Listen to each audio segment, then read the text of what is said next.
I don't know how deep you want to go into the history of how the iPhone came about, but Steve Jobs literally had nothing to do with it. He made important product calls, I guess, but he wasn't inventing much.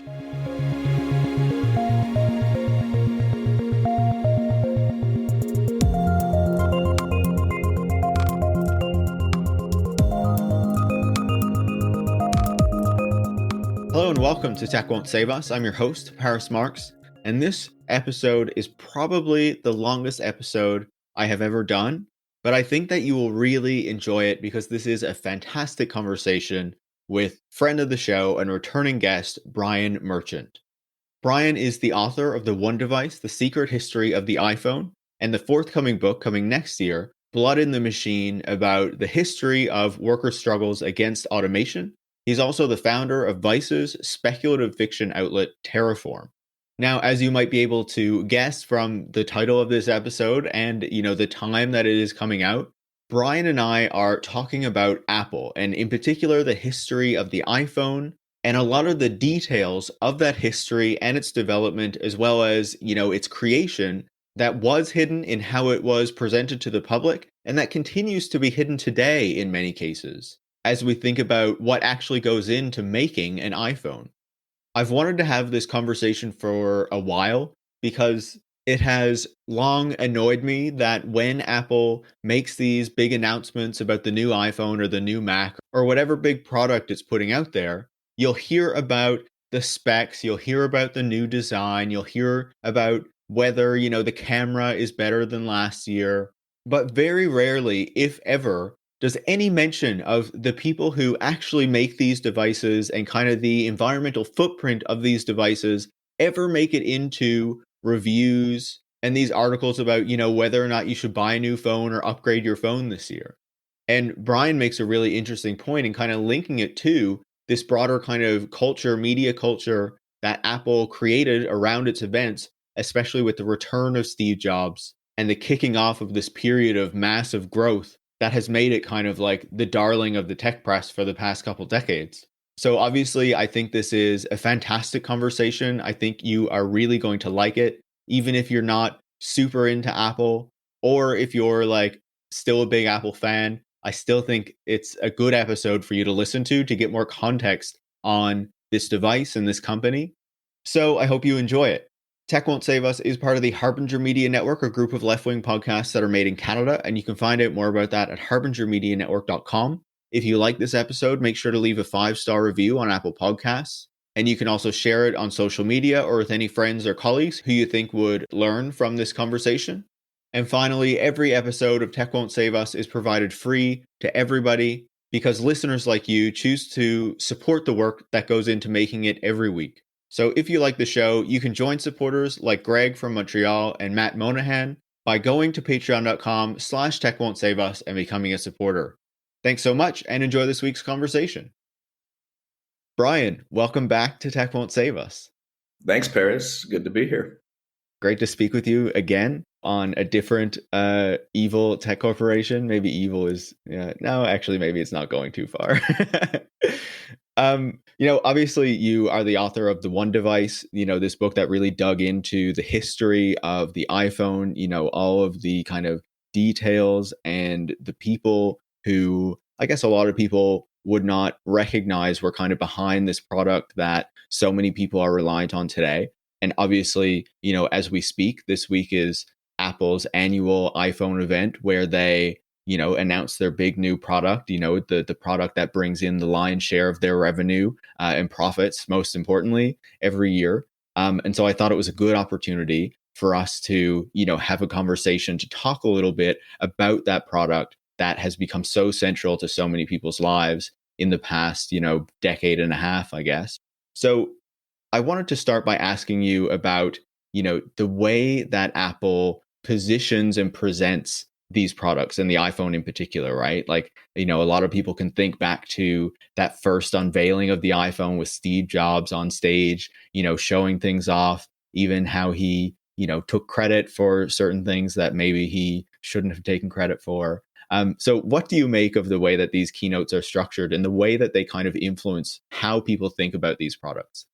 Yeah, it's a great question. And I think it's something that doesn't really get as much attention as it should. It's really interesting that it's become sort of this subgenre unto itself, these keynotes, these like product unveilings. I mean, they're really glorified infomercials. They're really just kind of ads that people have been conditioned, and the tech press and tech consumers especially have been conditioned to sort of anticipate as some exciting dramatic event. And there's a couple different threads that sort of go into that. I mean, there is a rich tradition in the tech world that even predates Apple, predates sort of hyper commodified tech.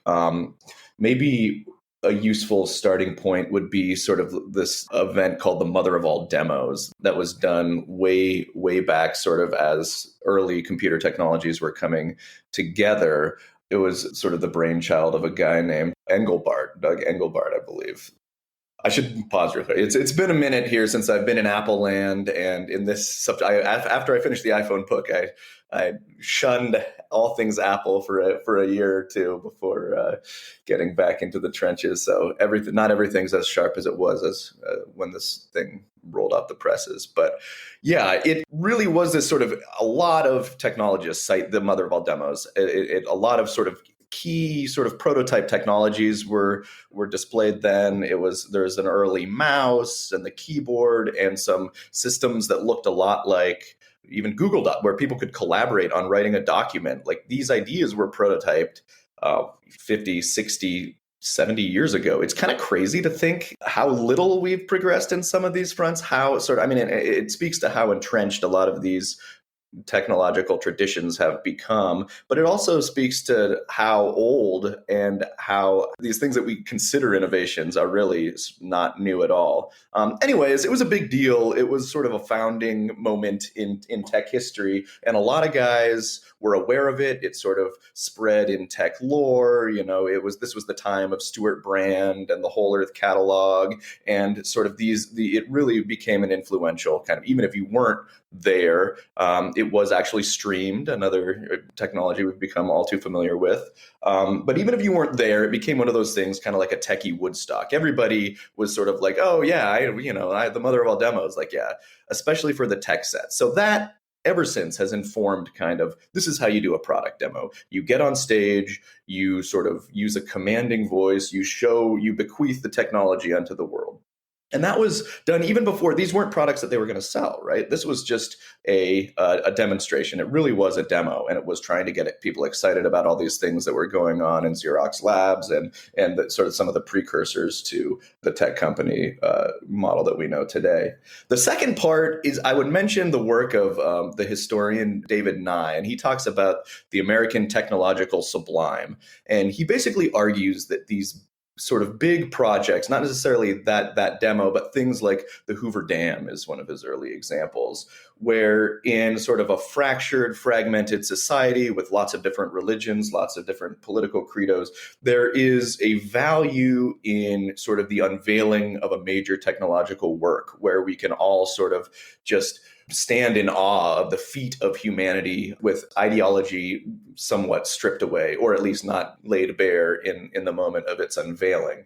And I think that is something that, whether or not they're aware of that happening, a lot of the tech gurus, guys like Steve Jobs, are attempting to tap into that. This is a wonderful thing. We're making this progress, regardless of whether you are conservative or progressive, or if you're a Christian, it doesn't matter. Because we are progressing. And so they stand on the stage and they present the technology and they say, look at all this that this can do. This is humanity. This is in action. This is humanity progressing. Please take part in this great sublime. A lot of that is hokum, of course, but it's this sort of American nature of showmanship that really has informed the tech entrepreneur and the CEO in these kind of talks. So all that said, that's maybe a lot of preamble to get to a modern day infomercial of an Apple product that we've seen happen like 14 times at this point. But that's what they're hoping to channel, and it really continues to astonish me that this event where they unveil the new iPhone or the new MacBooks or whatever, the iPhone is still the big one. It's the biggest product in Apple's catalog by far. It's the biggest revenue generator, as you said. Every year, even if it's not a brand new model, it is still deserving of this huge sort of event. And we lap it up. It trends on Twitter. People watch the live stream. The auditorium is packed. And I'm not the first to comment on this, surely, but it's one of these rare situations where even like more so than, say, the White House press corps, you have a bunch of journalists who are allegedly, non-biased, supposed to be there objectively, applauding every new product that they bring out on the stage, demonstrating sort of a fealty to the new products coming out. And, I won't pretend to be immune to that because there's a reason why they do this, right? I had never really participated in the whole apparatus before I was doing the book, so I figured I should, wade in to the front lines of the show when I was doing the researching. And it really is a powerful thing. That Sublime is no joke. You're sitting there with hundreds of other people. They dim the stage. They're experts at presentation. It's showmanship. It's salesmanship. And then, the screen lights up and they have these really beautifully done ads and it's high resolution. It's all so tightly choreographed. And I felt myself wanting to applaud along with everybody, even though I didn't care half an hour ago. But now it's like, yay, Apple, ooh, a new black rectangle, hooray. And it is a strange phenomenon, and they have really tapped into it powerfully. And we can talk more about how they did that specifically and how they sort of built, a system that would get there if we want. But it was a very concerted effort. It started by cultivating press. It started by closing off their access to hostile reporters. It started by really controlling their information ecosystem, which now they're really known for, and then making these events and these dispatches the primary source of where everybody would get their information. And they figured out, about 20 years ago that they could do this because they were so, people love Apple, people love their products, people loved the software, they loved the hardware. And if all they had to do is do one of these events a couple times a year, release a few statements, and then a whole ecosystem of blogs and dedicated tech bloggers and Apple bloggers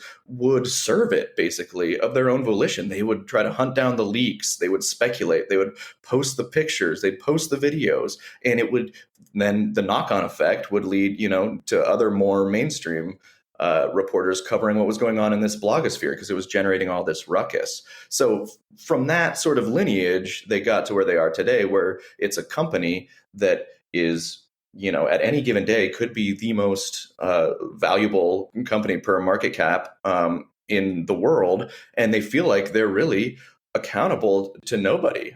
They play ball with regulators maybe a little bit more than someone like Amazon, but not meaningfully so. And they don't, feel like they have to talk to the press. They don't feel like they have to, give up any information they don't want to. It's all about these Apple events.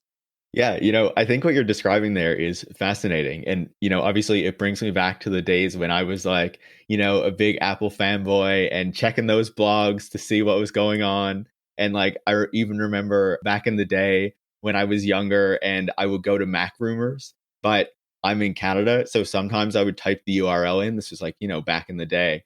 And I would type the URL in and put the U in Rumors and it wouldn't come up. And I was like, oh, is the website down today? And not realize what I had done. But yeah, that's a bit of a digression.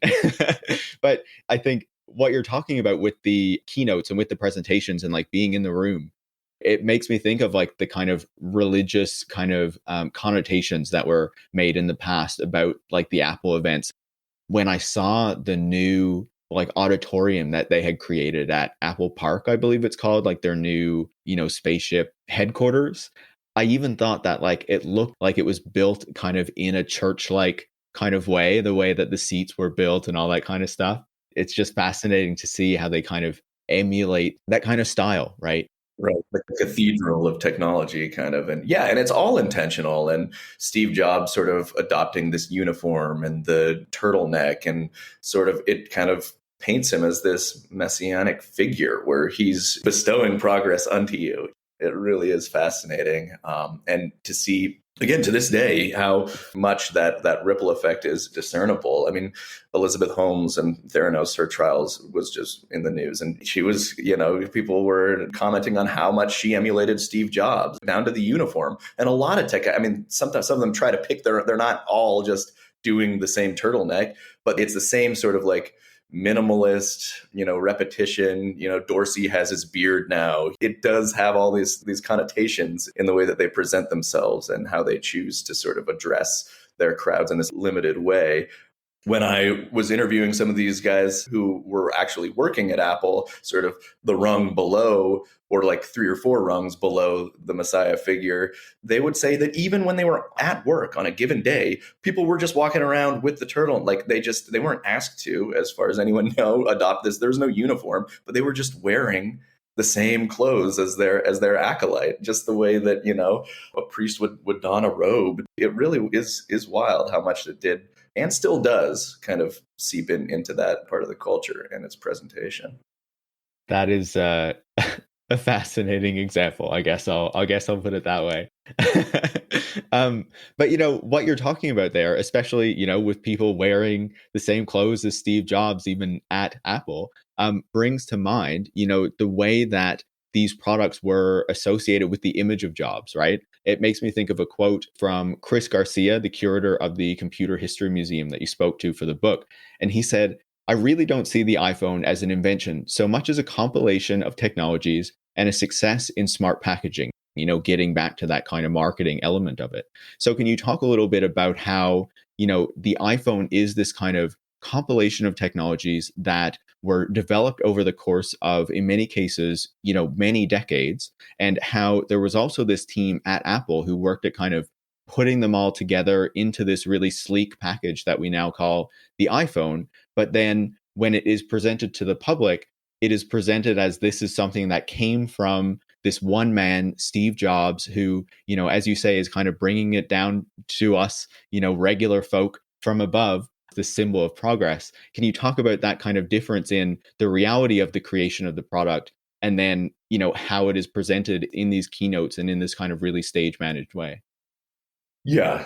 After Apple had a really rough 90s, and Apple had kind of, to his mind, made the mistake that a lot of computer companies like Microsoft, getting into too many markets, getting into sort of just kind of becoming more of a GE where you have all these models and all these different categories. And he really sort of decided that everything was going to be simplified, what products they were going to offer, how they were going to look, the sheer number of products.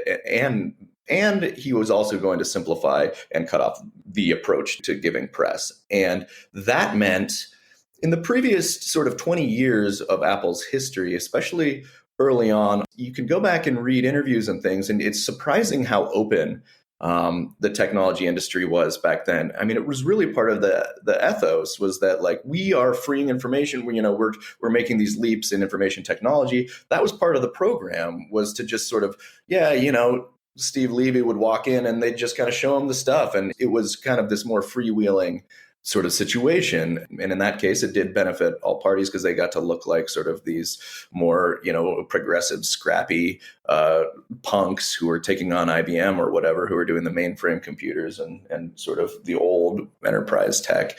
But in the 90s, all the bad press Apple got about wrong moves and this and that, as Steve Jobs decided that he'd had it. I mean, I don't know. I won't pretend to know his full thought process, but when he came back, he was really animated. He had taken a drubbing in the press for mismanaging the company in the past, and he was going to kind of come back with an iron fist. And in so doing, he set the precedent of sort of modern tech PR, in that he just decided that, it's simpler. And he would be pretty forthright about saying this. He's like, well, I don't want to complicate the story. I know the story of Apple and its products best. It doesn't matter if somebody else invented it. I can tell the story the best. So he almost never invented anything technology-wise. He made important product calls, I guess, and design, he thumbs up and thumbs down, and people really respected his opinion. But he wasn't inventing much.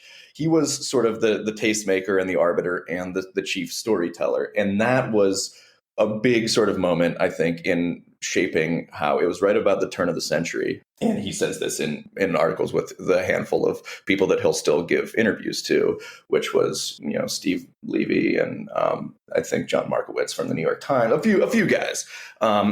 And he was just outright. And that really pointedly meant erasing the work of everybody else that had come before. I mean, when you're presenting a product, it's almost always going to be the case that you're not going to, just given the dictates of modern capitalism, you're not going to just mention the lineage of everybody that you cribbed from. You're going to try to make the pitch for it being new and revolutionary. And that's another part of what Apple did to sort of really move the game forward and really sort of cement the norms of modern tech commercialism. But the iPhone is really remarkable in that. And that's how the first chapter in my book that's not about Apple itself looks at how sort of about 20 years before the iPhone, almost 15 years, there was another small secret team making a product that was going to be a smartphone with a touch screen. It was going to have apps and games and do email. And it was early 90s, and the idea for this product was just basically, if you're describing it to somebody who doesn't have any idea, they'd think you were talking about the iPhone. But it was IBM's early competitor into the arena, and it was too early to be useful to anybody. But the inventing part, the part saying, hey, look, this is a useful conglomeration of technologies. Wouldn't it be great if we could do all this stuff? The inventing part, sort of getting the ball rolling, happened way early on. Even the packaging into sort of having email and having texting, having games, having apps, having a touch screen that you would carry with you to do computing and use as your phone. That was super early on. Apple didn't come up with that. What Apple did was really distill that, and they got lucky because they came along at the right time and they had the right crew having the right sort of ideas. I don't know how deep you want to go into the history of how the iPhone came about, but Steve Jobs literally had nothing to do with it. The genesis of the iPhone itself within Apple was a secret project full of engineers and designers who were kind of itching to do something interesting at a time when they felt like there wasn't enough interesting stuff for them to do above board. So they were meeting secretly in a room kind of adjacent to the industrial design lab. And they were hatching out sort of the genuine sort of leaps that the iPhone would make, which is, to my mind, sort of the user interface design stuff. The stuff that really makes the iPhone is when you're pinching to zoom, when you can really move around media on the screen with your fingers in a new way. And that really proved crucial in sort of differentiating it from IBM's early phone that a guy named Frank Canova Jr. I always want to shout out Frank because he was like this early inventor. He was the guy who kind of came up with making the first sort of iteration of the smartphone. Nobody remembers him. When I wrote the book, he didn't have a Wikipedia page. He didn't have any, like nobody knew what Frank Canova Jr. had done, but he had invented the first smartphone. And he really deserved sort of a little bit of credit, I think, for making that leap. I mean, cell phones were kind of around, but he did the important work of kind of like making it into a product. And then everybody in the 90s knew about it. It was called the Simon. It was the IBM Simon phone.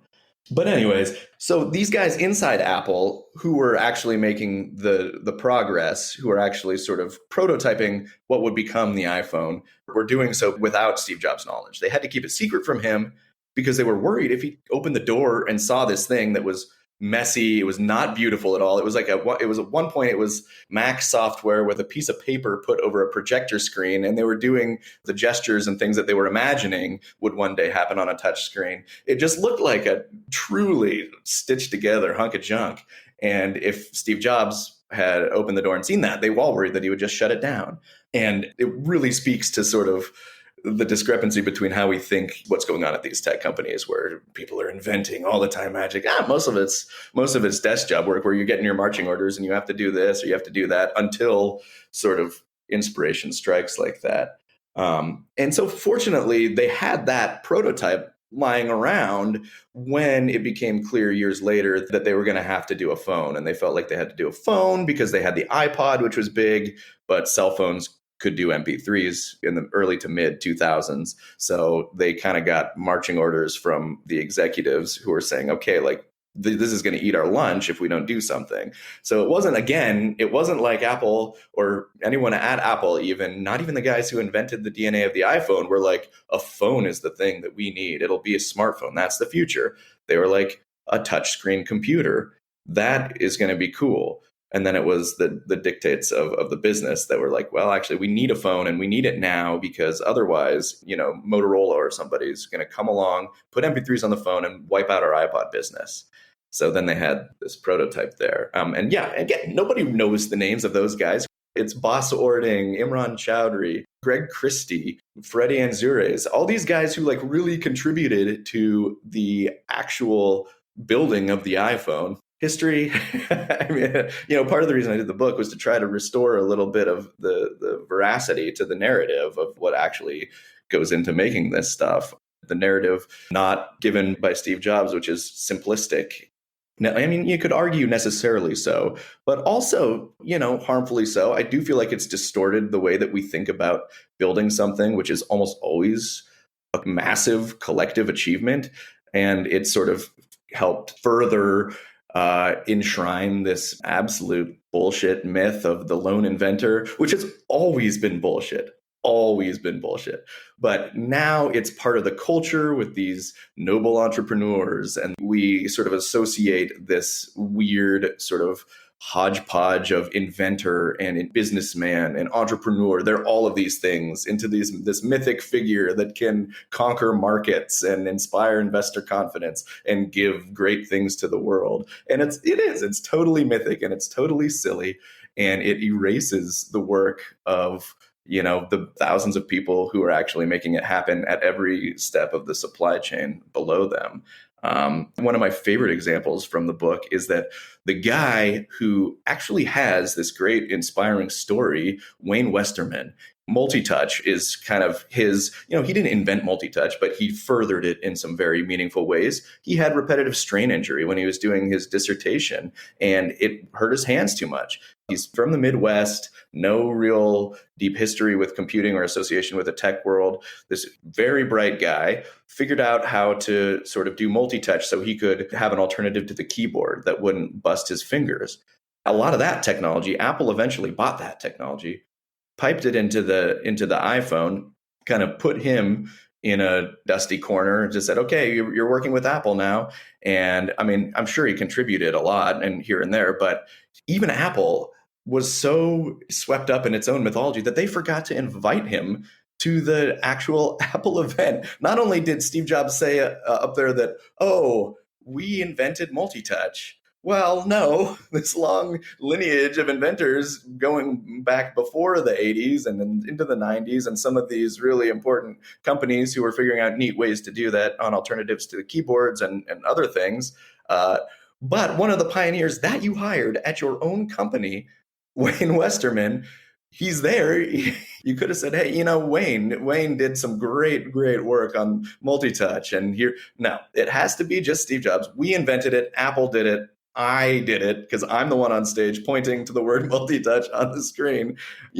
Some of it's marketing, some of it's ego, some of it's just sort of the beast of modern tech commercialism, sort of that by necessity one would argue, but it's totally flattening. It's just not in any way a reflection of reality. And it is just poor Wayne Westerman. Yeah. Not that, he's fine, but it is a funny thing. Yeah, I'm happy that you brought up the story of Wayne Westerman, because if you hadn't, it was actually what I was going to prompt you to talk a bit about, because it is just so shocking, right? Like they acquire his company that was working on this technology. It becomes key to the iPhone. And then he doesn't even get an invite to the announcement ceremony. And then Steve Jobs takes the credit. Yeah, classic. Even before that happened, they were joking about how Steve was going to take credit. The way that they talk about Steve Jobs is that it goes beyond just like recognizing the strategic, business advantage of saying that, to the fact that there definitely is some deep ego in there. The reality distortion field is famous because, people usually talk about it like a good thing, but it had the effect of totally aggravating hundreds and maybe thousands of his underlings over the years. But they were like, oh, Steve is actually going to think that he invented this. And sure enough, the way that he talks about it within Apple, not publicly, it's as though it's his, that it like kind of sprang out of his idea. And maybe that's just what happens to executives who've been at a company for 30 years or something, and they're just used to taking credit for everything. And they really just have to tell themselves this story about it, that it is theirs, or they're so used to doing it that it's second nature. I don't know, but it is now one of the foundational sort of elements of the modern tech landscape, whether it's Elon Musk, everybody thinks they associate him with the Tesla. He just acquired the company. Like all of the things that he's most known for, Elon isn't an inventor. Even his biggest fanboys would probably see that, I guess, but it does have this impression that he is the animating force behind all of it. And it really is a toxic thing that we need this older white male guru in order to like bequeath the technology onto us, that it's not possible without them. And it's such a disastrous way of thinking about things for any number of reasons. But I think the last 10 years have really shown that it is ultimately, more often than not, a toxic and harmful vessel and model for innovating or for bringing a new technology product to market. We've seen it time and again, whether it is Musk or whether it's Amazon or whether it's the newer wave with Uber and Travis Kalanick. It comes with all of these things that we should know better by now. Yeah, I completely agree. And I think it's an important thing to bring up, right? Because what you're talking about there, kind of the culture of this tech industry that we have become familiar with, especially in the past 10 years, really demonstrates these significant problems with the way that the tech industry is built right now in the kind of white collar part of it. But as you mentioned, there's also a whole supply chain here that gets kind of downplayed or ignored. When you look at the keynote, Steve Jobs is there taking credit, but usually, especially with Tim Cook now, he shouts out, the workers at Apple who did this, blah, blah, blah, even if he doesn't usually name who many of them are. But, there are also a whole ton of people who don't even make it to that kind of very small acknowledgement stage who play a key role in getting the iPhone to the stage that it is at, when it reaches our hands or whatnot. And that is also a key part of the book that I really wanted to get into. And so there's a few areas where I think that plays out that are important to discuss. And I wanted to start with the Apple stores because, Apple has outsourced a lot of the things that it does now, manufacturing, things like that used to be in-house. But stores is something where, this is still part of what they do. It's not just selling it through third-party retailers, though they do that as well. But, there has been a lot of talk for a long time now, I'd say since the stores were even set up or not long after, about how, the pay that these workers receive is very low when you consider the amount of money that they make for the company, the value of the products that they sell, and how, Apple, like many other retailers and tech companies, have also fought unions when workers at these stores have tried to form them. So can you talk a little bit about the retail part of the Apple conglomerate, I guess? Yeah, as you said, these workers are extremely productive. They generate more revenue per head than the industry standard a couple times over, if I recall. Again, I don't have the figures at my fingertips here, but it was remarkable how productive that these workers are, how many sales they're making. And at least when I was reporting the book, they weren't making commissions, they weren't making bonuses, and they were being really sort of pushed to the brink. They were working a lot. They didn't have a lot of flexibility, and they didn't really have benefits or anything. The most famous incident of this, and he was ahead of his time, really. I think his name was Corey Mall. He tried to organize Apple, but before, now it's kind of slowly seeped in, and it's great to see a new wave of sort of union drives among digital media companies, tech companies. It's become a little bit more familiar now, but back in 2011, I want to say it was, when he was trying to organize, I think at the time there's 30,000 employees or so that worked at these Apple stores. I'm sure there's a lot more now. He got a lot of interest. It was a flawed campaign for a lot of reasons. And a huge one was, I don't think they were prepared for sort of the might of Apple sort of mustering its forces against them. But it really does kind of speak to how there is a tiered system in the way that technology companies think about who really works for the company, who is really part of Apple. And it really comes down to like, well, if you look on the bottom of the product, they put designed in Cupertino. Like that's sort of the important part, right? Like it's the people at the headquarters who are like really responsible for all this, made in China, maybe, sure, whatever, like sold in stores around the country. Yeah, whatever. But the thing that matters is where this was designed and who it was designed by. So it does create this kind of a caste system. And, if you talk to Apple Store workers, they're extremely skilled. They know these products inside and out. They can identify your issue with your phone or with your computer. They are an immense value to the company. And especially 10 years ago, they were not treated that way at all by anyone, really. I mean, the press mocked them for taking part in sort of the company, they would have to do workplace team building exercises that like people found to be cultish or something. It's like, well, you think like most of those folks are like super excited about having to do all those team building exercises? No, it's a wage job where, you do what you have to do to keep your job and to try to do good work and try to make your supervisor happy. And, on the other side, Apple is mistreating them. And it was too early, I think, for a union drive to be successful.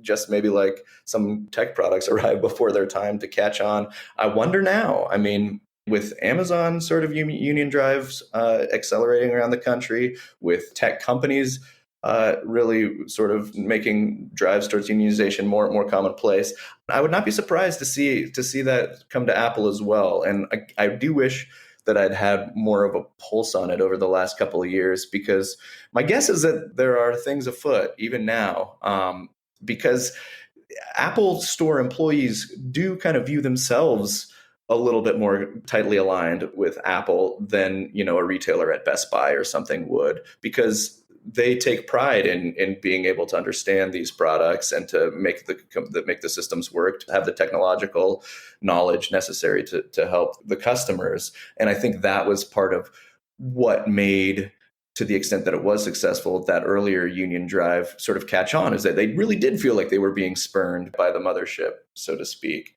So yeah, I do think that it's a really interesting area. And I think Apple stores are ripe for unionization. I think unions should be talking to Apple stores. Yeah, I remember when I was at Best Buy, obviously it's different than working at an Apple store, but even then, they would force you to take part in these kind of team building activities and stuff like that. It was just like an expectation of the job. And, that's just what you have to do to kind of keep your job and keep in with it, it's just like an expectation. Yeah, I worked for Target and I had to wear the red, polo shirt, and we had to stand out and greet. Like, it's not like this is what I would be doing with my free time if I could. It's not my personality. It really does speak to how back then, even just 10 years ago or so, sort of the press, look at where the interests are aligned in the tech media. Gosh, we could spend an entire episode criticizing the tech media, but the mockery was at these poor employees, not at the company making them do it. And I don't think that would happen today. A lot of people have wisened up. Not everybody, but a lot of folks have wisened up, and it was really a process. And that, again, just to sort of tie it back to what we were talking about earlier, is part and parcel to this sort of environment of awe and of scarce information available to this ecosystem, that Apple was able to sort of pull off tricks like that to align the journalists and the media industry with it and its goals over its workforces, over the people who are actually making the products possible, and aligning them more specifically with the C-suite and with Steve Jobs. It was really a remarkable trick, and we're still paying for it today. Absolutely. I think that's such a good way to describe what happened. And just a final point on that, like, it was fascinating to see that 10 years ago, as we talk about unionization and organizing in the tech industry in the past few years, that 10 years ago, there were people trying to do it at Apple, but, unfortunately failed. But, we talk about the Apple stores. Obviously, those are workers who are still within Apple, who are still visible to the public, to the journalists, in a way that is very notable, right? They'll get written up in the stories about the launch of the iPhone because people are there lining up in front of the store or go in on the opening day, or sometimes Tim Cook or Steve Jobs would show up at one of the major stores and be there for the iPhone launch, right?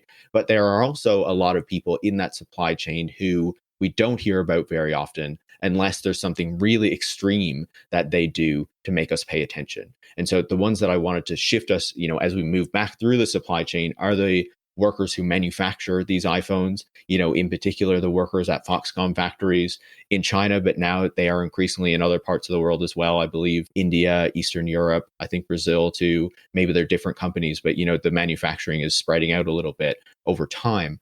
So can you talk a little bit about the experience of these workers who manufacture the phones and what the sites where they are located are like? Because you actually went into one of those kind of Foxconn facilities. So tell us a bit about that.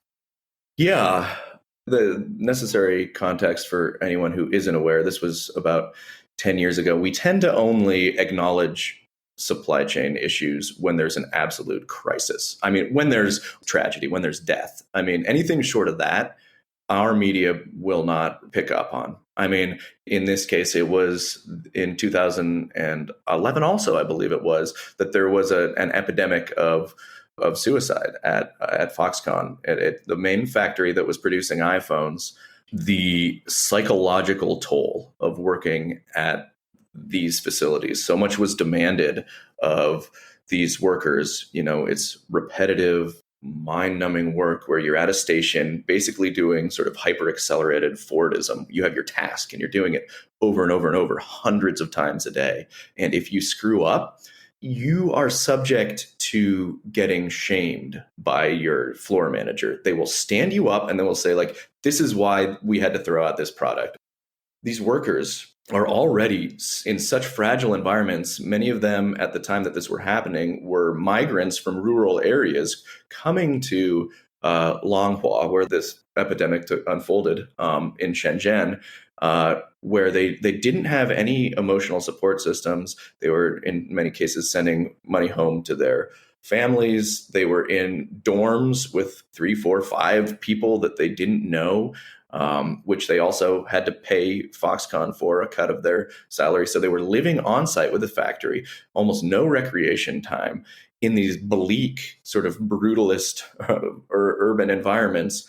That's what I noted when I was able to sort of sneak into Longhua with the help of a translator. And bleak is what lingers in my mind long after that descriptor. It's just bleak. It's just, there's almost no green spaces, almost no public areas or areas for recreation. Well, I guess none of it's public because it's all behind sort of the company doors, but there's up to 100,000 people inside these places at a given time. That's an American city. 100,000 people, that's a mid-sized American city. And they're all condensed into this sort of joyless, gray, urban area and working round the clock, forced overtime.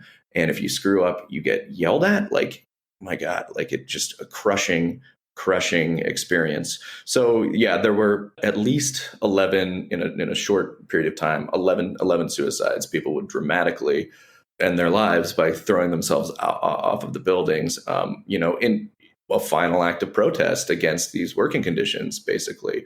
And that inspired a small burst of interest from the media in the US, who did stories. Wired did a story. I think there was maybe a 60 Minutes piece or something. And Steve Jobs had to comment on it. And his famous comment was that, it's below the average rate, the background rate of suicide for other places. And it's like, well, you control everything about this, or you have more power over this environment than any other force. They're bending to your whims constantly. And that's what made it so brutal, is that production was such that they had to match Apple's every order, which sometimes would be changed in a matter of hours. People would be roused from bed to come work on a new product. If something had changed in an element, they had to upend their lives constantly in this already grim environment. So all that had happened in 2011. And then, as we do, the US lost interest, and hadn't really heard anything about it for a couple of years. So I went back when I was researching the book in 2016 and I was able to sneak in. Uh, and we talked to workers. Basically, we interviewed workers. Sorry, I laughed because I remembered the way that we were able to do it is we just convinced this poor beleaguered guard that like we just had to use the bathroom. I had to go. There's nowhere else to go. I was gonna go, and I didn't want to have to go in the bush right here. I don't know what the laws in China. Oh, can you? And then he's like, okay, just come right back. And me and the translator just ran off into the crowds, and we spent the next hour or so just kind of walking from one end of the complex to the other and trying to look into the rooms that were open. We couldn't find all of the floors, the factory floors of production for the iPhone that we were looking for, but we were able to talk to a lot of workers and learn about what life was like there. And the consensus seemed to be that it was terrible, that everybody knew going into it that it was terrible, but the pay was just good enough that it was worth it. Everybody would plan to get out of there within a year or two, and then maybe try to find something better, maybe at Samsung where conditions were a little bit better or somewhere else, just long enough to get their bearings in a new city. Again, a lot of them were still migrant workers. But two of these workers talked at length, and they just used really evocative language, talking about how like it's haunted, but it's basically the ghosts walk there. Like the specter of death looms over Foxconn, and everybody knows it because the suicides had not stopped when I was there. Somebody had just taken their own life after being berated, had a conflict with management that their peers were aware of, and then took their own life in a very dramatic way. And I mean, since then, the workers know that this is among the only leverage that they have. So they would organize sort of protests or threaten a mass suicide if they weren't restored. Like, I mean, we're talking basic things that they were promised, like the overtime that they were due that was being withheld to them for whatever reason. And they were finally given the overtime that they were due, and they came down from the roof in the most famous instance of this. But it's just remarkable. They weren't demanding, even like an increase in wages or any protections. They were demanding what was due them. So it is remarkable just how grinding and how brutal conditions were. Again, psychologically, we're not talking about people accidentally falling into open furnaces at a steel plant or something like that. We're talking about misery, right? Your life just consisting of focusing on one rote motion that you have to repeat over and over and over and over and over 10 hours a day, and then get up and do it again 10 hours a day, and then get up and do it again 10 hours a day, wiping a little polish. And then if you screw it up, you get yelled at. I mean, think about how miserable that is for a second. And since I was there, wages have risen a little bit out of, market competition is becoming real. They have had to raise wages a little bit, improve conditions marginally just to attract enough workers because there is enough competition among other factories. It seems like most of production has been shifted into a place that's known as iPhone City. And from what I've heard, when I read about, again, I haven't been digging as deeply as I had then, but it seemed like a similar configuration with marginally better conditions. And since that big sort of, I think there was a New York Times feature on iPhone City of a few years ago. But since then, we don't know. What's the labor picture like at an iPhone factory in China? Or I believe there, like you said, there is one in Brazil that's a Foxconn outpost, or there was, it might have closed. I don't remember. But, they try to move the production facilities to where they can get the most sort of the dedicated workforce that's skilled enough or tolerant enough of these conditions to do it. And that has remained largely China. I think they've had less success in other locations because you need all of these things to come together. You have to have workers willing to put up with these conditions at low prices. And a lot of workers won't for the obvious reasons. So that's why when you see sort of talk about moving some production facilities back to the US, those discussions become so fraught. It's like, we've experienced decades of outsourcing. These menial jobs are so miserable. I mean, we still have some of them, but maybe politicians think that it'll bring jobs here. But watch the language around what they're actually promising, especially since this fiasco with trying to bring Foxconn to Wisconsin, and that never materialized. It's really hard. It's really hard to do what China's workforce has been historically for the last 20 years or so, or 30 years or so, willing to do. And that's, put up with this very mentally brutal and rigorous work regime. It's a very singular thing. And it has made Apple's success possible to an extent that Apple would not probably want to admit. I mean, again, changing product orders on the fly. What other workforce can you rouse at the middle? That's the example that they always give. When people say, hey, bring jobs back home, they say, are Americans willing to wake up at 3 a.m. to go put new screws in an iPhone because something has changed about the internal architecture of the phone? I don't think so. We have labor laws that preclude us from doing things like that. So as long as that's the case, I think Apple is partnered with China in a very durable and very sticky way for the foreseeable future. Yeah, I think those are all essential points. And I would just add a few to add on to what you're saying before we talk about the next part of the supply chain. And, you're talking about how quickly Foxconn can bring these workers to, the production line. So I would say to listeners, think about the discussions we've been having about Amazon in recent years and the way that they put pressure on their workers. And then think about how this is like even many times worse than that. And think about how we're talking about how that makes the injuries so high at the Amazon warehouses with the pressure that people are under. And think about, what that is actually going to mean for these workers in China who are subjected to even higher pressure and longer shifts and things like that than these Amazon workers. And I would note, if listeners want to know more about the suicides, and I believe even the situation you were talking about where the workers were on the roof and kind of had to negotiate for their overtime pay and eventually came down. I spoke to Jenny Chan last year, episode 27, September 2020, who is a researcher in Hong Kong who spoke to these workers, spoke to one of the people who survived a suicide attempt at Foxconn. So you can get more information on that by listening to that interview and also reading Jenny's book, which I can't remember the title of off the top of my head, but I can put it in the show notes. I think that's a really good point. When you think about how what Amazon is doing is they're working within sort of the, as sparse as they are, we have, labor regulations. You can't, without paying overtime, you have to do a certain amount. So Amazon is working within those confines of an 8-hour or a 10-hour shift, and then doing everything they can to gamify, to, monitor, to surveil, to sort of goad workers to do within those parameters. Yeah, but you're right. Look at China, what they have to do. They can be dragged out of bed without all that apparatus necessary. They are subjected to this regime that is just as punishing, if not more so.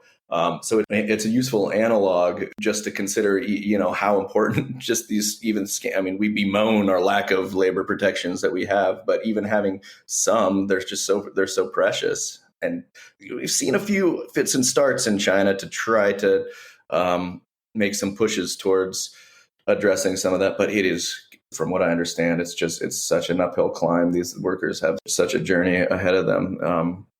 It's really rough. But hopefully it would be great to see some solidarity between the two groups as well. I wonder if any labor groups are working on that at all.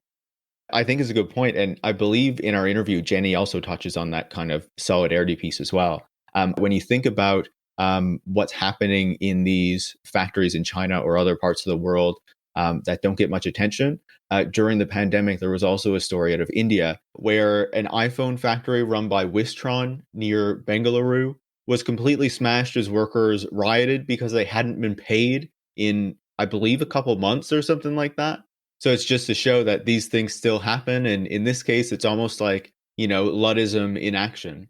But, there's a final piece of the supply chain here that you also visited while doing the research on this book. And that is the mining, where the minerals come from for these phones that, make them all work. And just to set up some context, you spoke to David Michaud of 911 Metallurgist, to kind of look at the minerals that go into the iPhone.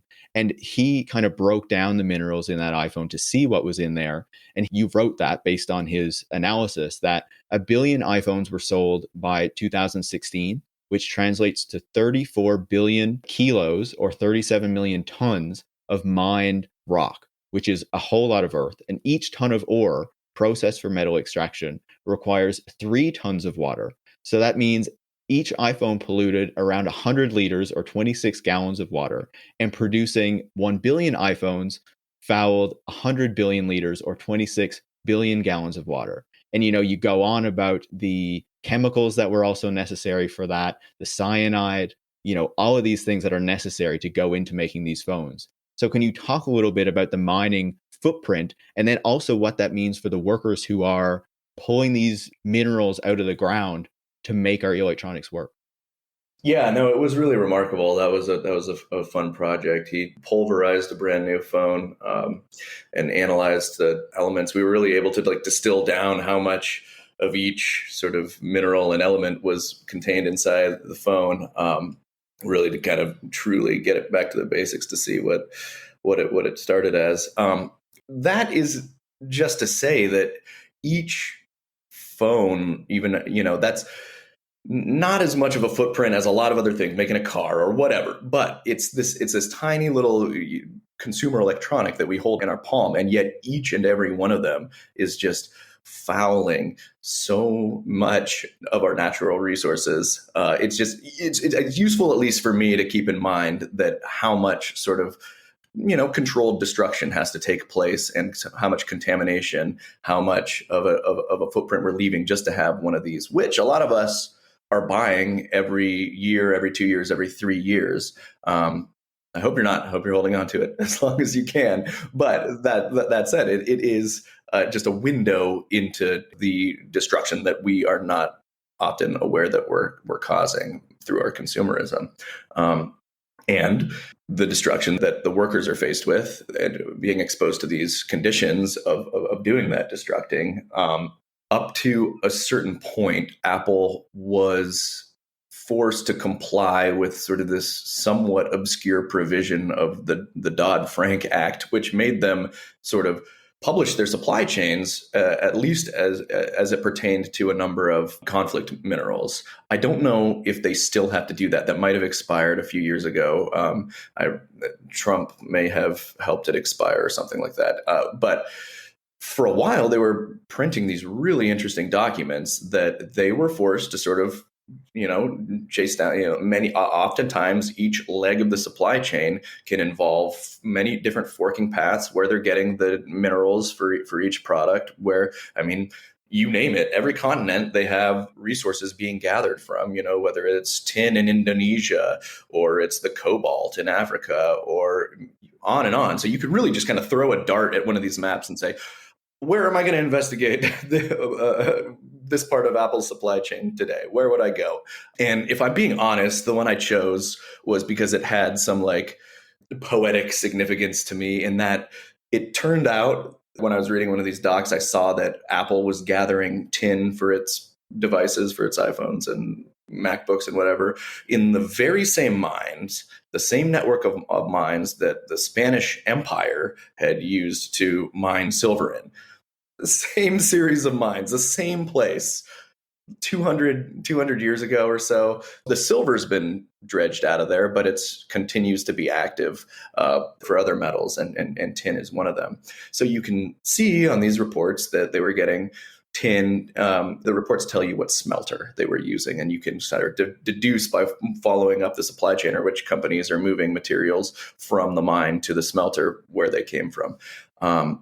And at the time I was doing the book, they were getting tin from this mine in Bolivia that was coming from, it's called Cerro Rico, the rich mountain, or the mountain that eats men. It has tons of mythologies. Historically, just one of the worst places in history, in human history. The Spanish conscripted indigenous populations to do the labor there, and who knows how many hundreds of thousands of people died over the decades working in those mines. I mean, some people estimate the figure is way up into the millions even, which is just staggering to think of that sort of loss of life in the obtaining of a metal that they could use to print their money.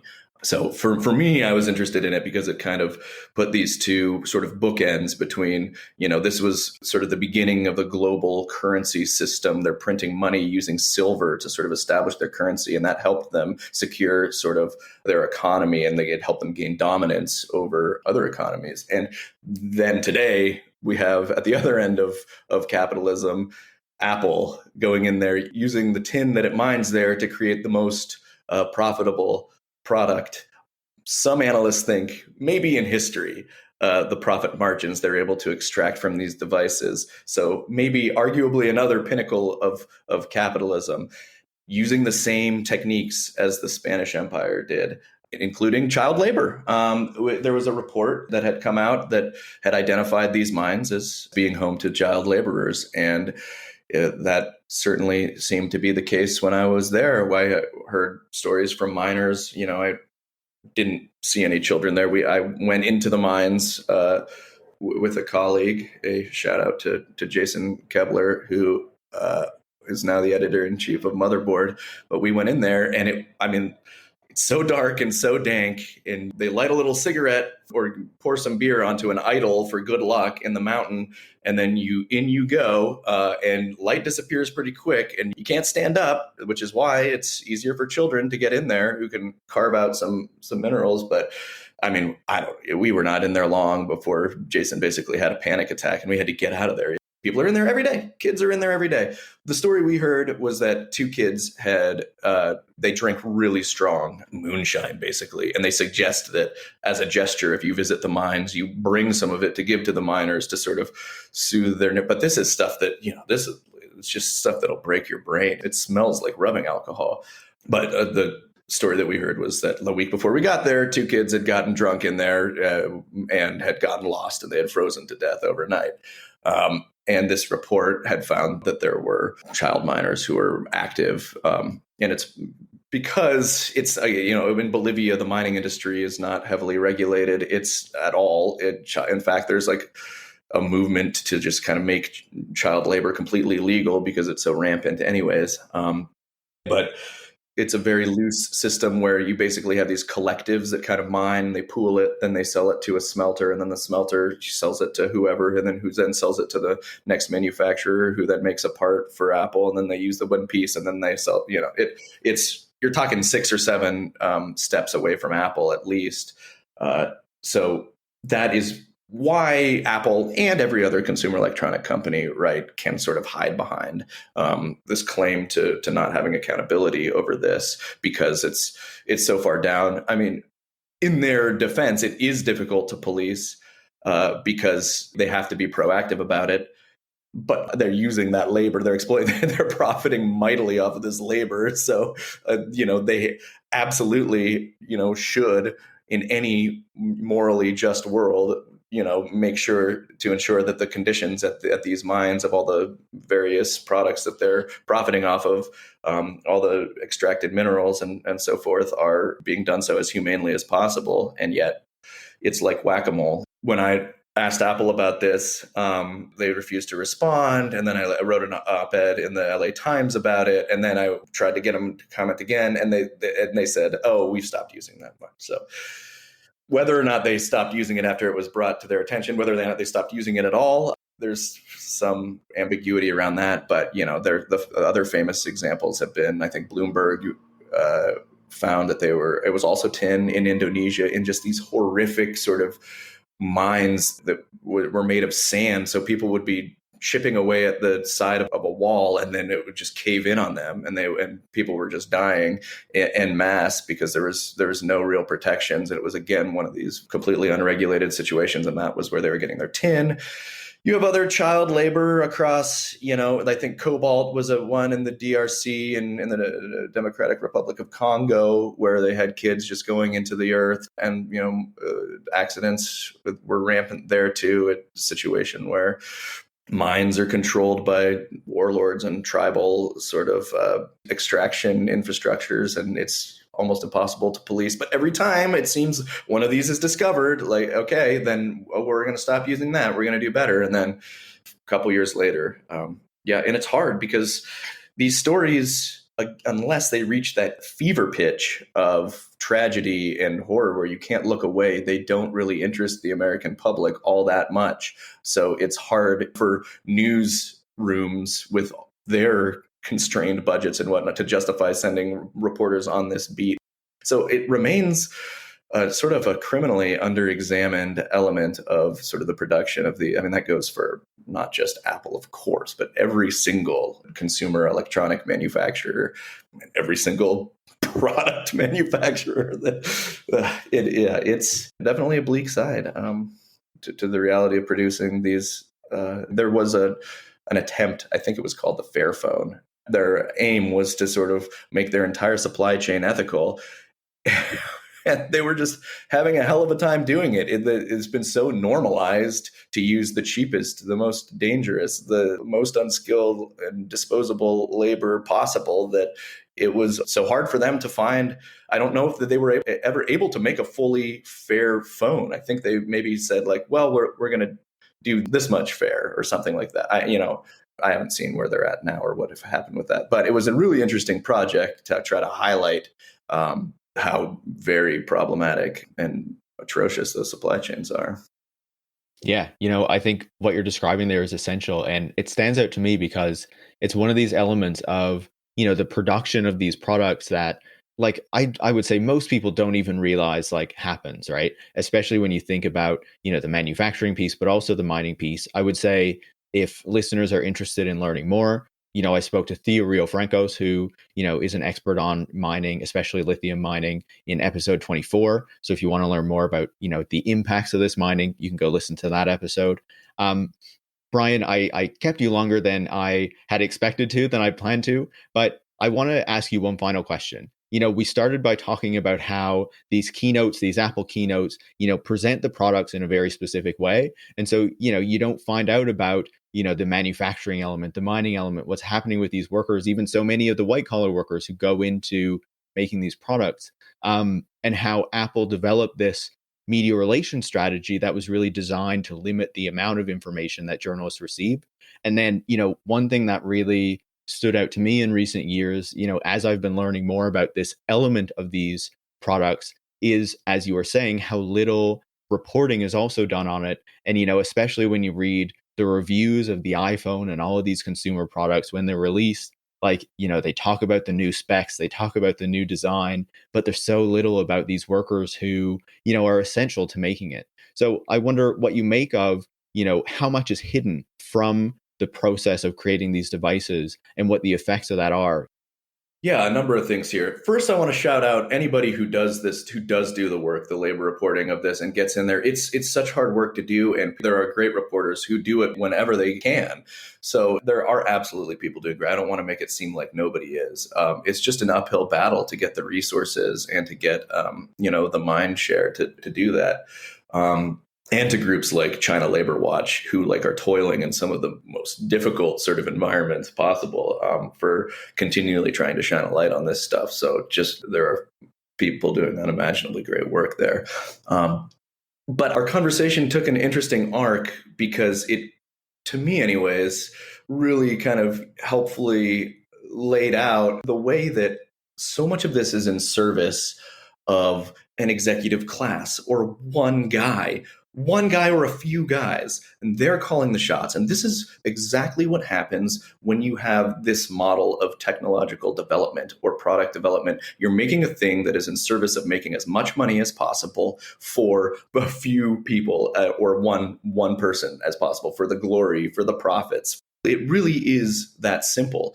And then you have so few people who are capable of making decisions about making different parts of that process more equitable or more humane. It's harder and harder to get time to do that if everything is stemming from the decision making, the thumbs upping, the thumbs downing, the egomania of the CEO, inventor, hero, this one person who again, we have all been sort of cultivated to associate with that process, and it flattens the whole enterprise. And it really does sort of lay out how toxic our model of technological development itself is. And I think one of the interesting things that we're seeing as we're seeing more folks on the left getting into thinking about technology and alternate models of technological development is what might happen if a lot of these questions were asked, before we went ahead and plunged into making a new device whose sole purpose was to make as much money as possible, the highest profit margin possible, while exploiting as many people as possible to make all of that possible. I was listening to an early sort of book on Amazon, Brad Stone's Everything Store.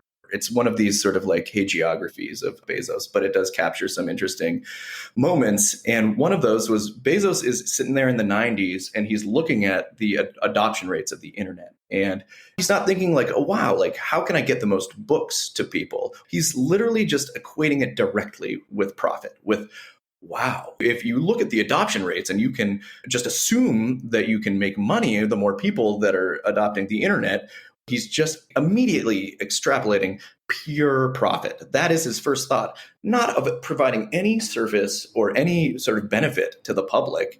He's just thinking about extraction at the highest rate possible. And that is the founding of Amazon. Like that's where it begins. And then everything that Amazon became is in service to him. All of the supply chains, even if he's not making all of the individual calls, they all have to think about making the guy at the top happy. The guy who's going to go riding into space with a cowboy hat. The guy who is making all of these absurd decisions and ruthless sort of demands on efficiency and human labor. It's all in service of that. Not any benefit or not any great progress, not any even single product. It's all in service of that.